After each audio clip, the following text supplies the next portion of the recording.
আসসালামু আলাইকুম বন্ধুরা, কেমন আছেন? আশা করি সকলে ভালো আছেন। ফ্রেন্ডস, কথা বলবো profile has some issues, some violation, growth at tricks. তো অনেকেই জানেন যে আমার এই প্রোফাইলে একটা প্রবলেম ছিল, যে বিষয়ের উপরে আমি অনেক কয়টা ভিডিও দিয়েছি, এবং আমার সেম আরেকটা প্রোফাইল ছিল যেখানে যে ভাইলেশনটার কথা বললাম, এই ভাইলেশনটা আসছিল এবং আমি প্রপারলি কাজগুলো স্টেপ বাই স্টেপ করে রিমুভ করেছি। কিন্তু কথা আছে যে profile has some violation issues কেন যাচ্ছে না, কী ধরনের প্রোফাইলেরগুলো যাচ্ছে না, আর কি কারণে যাচ্ছে না, এই বিষয়গুলো দেখাবো এবং প্র্যাকটিক্যাল আপনাদের বলবো যে আপনারা কোন স্টেপগুলো ফলো করলে এই ভাইলেশনগুলো যাবে আর কাদের যাবে না, পুরো ধারণাটা এই ভিডিও থেকে পাবেন। তো সেম আমার একটা প্রোফাইল, এই প্রোফাইলে এই ধরনের একটা ভাইলেশন আছে। অর্থাৎ আমি যদি কিনে ভিউ টুলসের মধ্যে যাই, তো এখান থেকে আমি বিভিন্ন রকম ইন্টারফেস পাবো। তো এখান থেকে পেয়ে যাবো এই প্রোফাইল রিকমেন্ডেশন। প্রোফাইল রিকমেন্ডেশনের মধ্যে ক্লিক করলে আমার প্রোফাইল রিকমেন্ডেশন ওকে আছে, অর্থাৎ কোনো প্রবলেম নেই বলতে কি আমার প্রোফাইলের মধ্যে যে কন্টেন্টগুলো আপলোড করা হচ্ছে সেই কন্টেন্টে কোনো প্রবলেম হচ্ছে না, সেটা রিকমেন্ডেবল আছে। যদি রিকমেন্ডেবল না থাকে তাহলে এখানে একটা ক্রস চিহ্ন থাকবে, এই স্টার চিহ্নের মধ্যে ক্রস চিহ্ন যখনই থাকবে যখন বুঝতে হবে যে আপনার কন্টেন্টও দুর্বল হয়ে গেছে। তো এখানে প্রোফাইল রিকমেন্ডেশনের মধ্যে বলছে গ্রোথ অ্যাট রিস্ক, কিসের জন্য বলছে? প্রোফাইল হ্যাজ সাম ভাইলেশনটা কি? আমরা ভাইলেশন ডিটেলসের মধ্যে ক্লিক করলাম, তো বলতেছে প্রোফাইল হ্যাজ সাম ইস্যুস, কিছু একটা ইস্যুস আছে।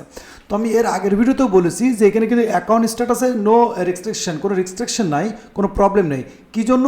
যে এই ভাইলেশনটা কিন্তু আমার প্রোফাইলের কারণে আসেনি কিংবা প্রোফাইলের মধ্যে আসেনি, এটা হয়তো যে আমি কোনো পেজ ম্যানেজ করি সেই পেজের অ্যাডমিন ছিল এই আইডি, যার কারণে এই ইফেক্টটা এই আইডির উপর আসছে।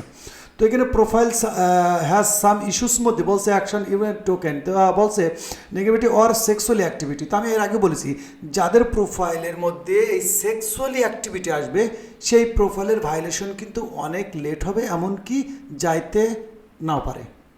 কেন বললাম? এই জন্য প্রমাণস্বরূপ আমি নেক্সট আর একটা প্রোফাইল নিয়ে নেব। সেটা আছে, এটা আমি গতকালকের না আজকের আসছে আর কি, আজকের মধ্যে আসছে। তো এটার কারণ আমাদের জানতে হবে। তো এই প্রোফাইলে এই জিনিসটা কোথা থেকে এসেছে সেটা হচ্ছে আমরা যেখান থেকে প্রোফাইলে ক্লিক করি, তো প্রোফাইলে ক্লিক করলে আমার এই প্রোফাইলেই জিনিসটা, তো আমি কিন্তু যদি খেয়াল করি, তো আমরা যে সি মোর প্রোফাইল, তো এর মধ্যে দেখেন আমরা কিন্তু মাল্টিপল পেজ ম্যানেজ করি, অর্থাৎ মাল্টিপল অনেকগুলো এক আইডির মধ্যে 200-500 আইডির অ্যাক্সেস আছে। তো যখনই হয় কি আমরা এইসব পেজগুলো ম্যানেজ করে এই পেজের মধ্যে কন্টেন্ট আপলোড করি, যে কোনো কারণবশত এই পেজের মধ্যে হয়তো কোনো রকম ভাইলেশন এসে যায়, ভিডিও হোক আর যাই হোক, সেই ভাইলেশনটা কিন্তু আমাদের অ্যাডমিন আইডিতে চলে আসে, যার কারণে কিন্তু এইসব প্রোফাইলে এই প্রবলেমগুলো আসে। তো আরও কী কী কারণে আসে? আরও একটা কারণ আছে যে আপনি হয়তো কোনো মানুষকে কোনো হেড টাইপের থ্রেড টাইপের কমেন্ট করেছেন কিংবা কমেন্টের রিপোর্ট করেছেন কিংবা কাউকে এরকম টাইপের থ্রেড দিয়ে কথা বলেছেন, সেই কারণে সে যদি রিপোর্ট করে দেয় সেই কারণেও কিন্তু আপনার প্রবলেমটা আসে। তো এইটা এসেছে কী জন্য? যে এখানে যদি আমরা লক্ষ্য করি তো বলতেছে যে এইটা কিন্তু এই প্রোফাইলের কোনো কিন্তু প্রবলেম নেই, অর্থাৎ প্রোফাইলের মধ্যে কোনো প্রবলেম নেই। কেন নেই? বলছে অ্যাকাউন্ট স্ট্যাটাস নো রেস্ট্রিকশন নেই। কেন নেই?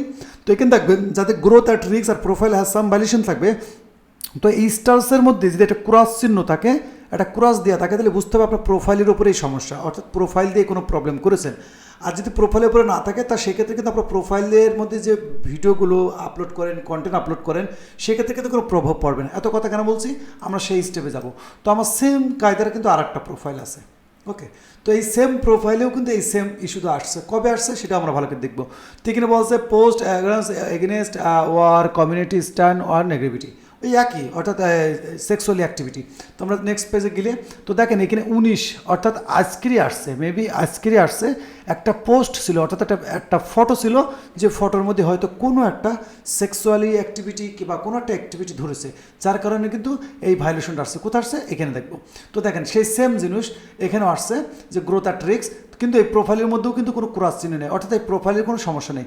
তো এখানে বলতেছে সাম ভাইলেশন। তো ডিটেলসের মধ্যে যদি আমরা ক্লিক করি, তো এখানে সে একই জিনিস দেখেন, নেগেটিভিটি, অর্থাৎ কোনো নগ্নতা দেখেছে, অর্থাৎ আপনি একটা প্রোফাইল পিকচার আপলোড করেছেন আপনার পেজের মধ্যে এই অ্যাডমিন আইডি দিয়ে, তো সেক্ষেত্রে কিন্তু এটার একটা প্রভাব পড়বে।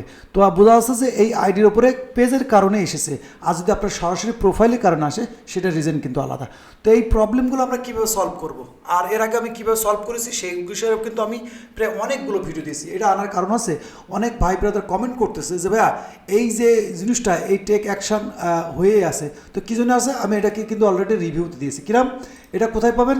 দেখেন এই যে অর্থাৎ আমাদের যে ফেসবুকে যে সাপোর্ট ইনবক্স, এই সাপোর্ট ইনবক্সে ক্লিক করলাম, তো এখানে আমি কিন্তু অলরেডি রিভিউ দিয়ে দিয়েছি, অর্থাৎ অ্যাকসেপ্ট করে নিয়েছি যে আমি এটা ভুল করেছি। তো এটা কিন্তু এক ধরনের বলতে রিকোয়েস্ট রিভিউতে আছে, তারা রিভিউ করে দেখবে, যদি কোনো প্রবলেম মনে করে তো অটোমেটিকলি তারা রিমুভ করে দেবে। আর তাছাড়া এর কোনো ট্রিক্স নেই যে আপনি এটাকে রিমুভ করবেন। আর একটা সিস্টেম আপনি করতে পারেন, সেটা আপনি করে দেখতে পারেন। আপনার প্রোফাইলে ক্লিক করলেন, হেল্প অ্যান্ড সাপোর্টের উপরে ক্লিক করলেন, হেল্প সেন্টার কিংবা আপনার রিপোর্টের problem, okay something is wrong included problem. তো এখানে আপনার এরিয়াটা খুঁজে নিতে হবে যে প্রোফাইলে কোন সমস্যাটা আসছে। তো আমাদের মেবি আমাদের প্রোফাইলের উপরে আসছে, তো প্রোফাইলটা আমরা সিলেক্ট করলাম। আর কিছু স্ক্রিনশট, অর্থাৎ এই ধরনের কিছু স্ক্রিনশট আপনি নিয়ে নেবেন।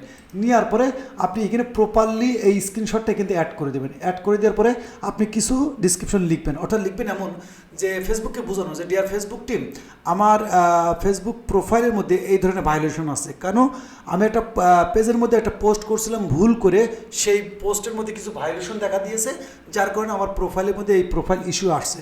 তো আমি ফার্স্ট টাইম ভুল করেছি, আমি চাই আমার পেজটা আপনারা রিভিউ করেন, ফার্স্ট টাইম হিসেবে আপনারা এটা মাপ করে দেন এবং এই জিনিসটা, এই প্রবলেমটা সলভ করে দেন, দিয়ে আপনি কি সাবমিট করে দিলেন। এটা ফেসবুকের কাছে রিভিউ যাবে, ফেসবুক দেখবে যদি আপনার এটা ফার্স্ট টাইম হয়, রিভিউ করে দেখবে, দেখার পর ফার্স্ট টাইম হলে অধিকাংশ, আমার প্রথম আইডিতে কিন্তু এই প্রবলেমটা আসছিল, আমি রিমুভ করেছি খুব সহজে। তো দ্বিতীয় আইডিতে যাচ্ছে না, কারণ কি এর আগেও বলেছি যদি সেক্সুয়ালি অ্যাক্টিভিটি আসে, সেক্সুয়ালি অ্যাক্টিভিটি আসলে এই প্রবলেমটা যাচ্ছে না। আদার্স কিছু রিজন আছে, থ্রেড টাইপের, হেড টাইপের, এগুলো কিন্তু খুব দ্রুত চলে যাচ্ছে। তো এটা যাচ্ছে না, এর কারণ আমি হয়তো ফেসবুকে নতুন কোনো আপডেট আসবে, আসার পরে হয়তো বোঝা যাবে। তো আমি বলবো যাদের এই প্রবলেম আছে, সর্বপ্রথম আপনারা আপনার আইডিতে এসে আপনার ফেসবুক নামের যে আইডিটা আছে, যে নামের ফেসবুক আইডিটা আছে, আমি বলবো সেই সেম নামের ভোটার আইডি কার্ডটা আপনি সর্বপ্রথম ফেসবুকে সাবমিট করবেন। তারা সেম দেখবে, রিভিউ করবে, আপনি একজন রিয়েল পার্সন এটা বোঝানোর চেষ্টা করতে হবে, খুব দ্রুত চলে যাবে। আর এর সমাধান কিন্তু আমি এইভাবেই করেছি সেম। আপনারা এর আগের ভিডিও যদি দেখেন, যে আমার প্রথম যে আইডিটা ছিল, প্রথম আইডিটা যদি আপনি খেয়াল করেন, এই সেম আইডিটা কিন্তু আমি এইভাবেই সলভ করেছি। আমার এই প্রথম আইডি আপনারা অনেকে চেনেন, যে আইডিতেও কিন্তু প্রবলেম আসছিলো, যে বিষয়ে আমি ভিডিও দিয়ে আছে, এই আইডিতে এই প্রবলেমটা আসছে। এখন যদি আপনারা খেয়াল করেন ভিউ টুলসে যাওয়ার কোনো দরকার নেই, তারপরে প্রোফাইল রিকমেন্ডেশন, তো দেখেন এখন কিন্তু আলহামদুলিল্লাহ কোনো প্রবলেম নেই। অ্যাকাউন্ট স্ট্যাটাসের মধ্যে গেলেও এখন ওকে। তো আমি বলছি এই প্রোফাইলেও কিন্তু এই প্রবলেমটা আসছিলো। তো আমি কিন্তু এই সেম যে প্রসেসগুলো বললাম, এই প্রসেসগুলো ক্লিয়ার করেই কিন্তু আমি আমার আইডিটা ঠিক করেছি। তো আমি সেম বলবো, এই বিষয়ে একটা বিষয়ে বেশি কমেন্ট করেছে যে ভাইয়া এই প্রবলেম যাচ্ছে না, কেন যাচ্ছে না? সেটা হচ্ছে প্রোফাইলের নাম সেম থাকতে হবে, সেই নামের ভোটার আইডি কার্ড সাবমিট করতে হবে। আর যে স্টেপগুলো বলেছে, এই স্টেপ বাই স্টেপগুলো কাজ করেন, ইনশাল্লাহ আমার মনে হয় 100% এই সমস্যার সমাধান হয়ে যাবে। তো আশা করি ভিডিওটা আপনাদের অনেক হেল্পফুল হবে, অনেক ইনফরমেশনফুল হবে। তো ভিডিও ভালো লাগলে ভিডিওটা অবশ্যই লাইক করে দেবেন। এই চ্যানেলে নতুন হলে অবশ্যই চ্যানেলটি সাবস্ক্রাইব করে রাখবেন, এরকম নতুন ইন্টারেস্টিং হেল্পফুল ভিডিও পাওয়ার জন্য। তো ভিডিও আজ এই পর্যন্তই। সকলে ভালো থাকবেন, নিজের খেয়াল রাখবেন। আল্লাহ হাফেজ।